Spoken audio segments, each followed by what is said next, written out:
Kim, Michelle kinaladkad pagsabak ni Oliver sa showbiz.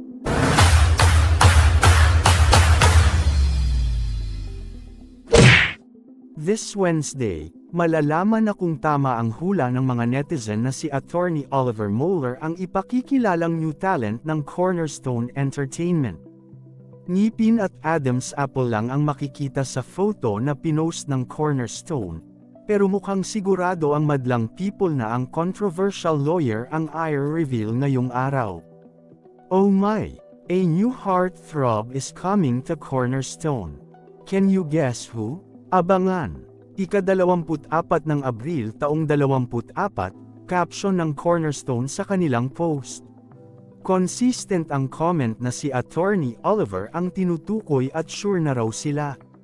May nag-comment pa na kaya pala nag-ingay ito dahil mag-aartista. May nagsasabi rin nag-showbiz siya para umano mapalapit kay Kim o kaya ay kay Michelle. Sinabi naman ni Oliver na gusto niyang mag-showbiz at nabigyan siya ng chance ng manalong Searchy sa Especially For You segment ng It's Showtime.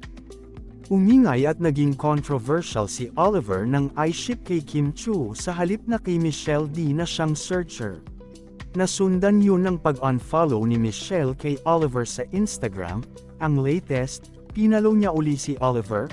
Ang sabi ng fans, baka na-hurt si Michelle dahil sa halip na sila ni Oliver ang pag-usapan, na focus kay Kim ang issue.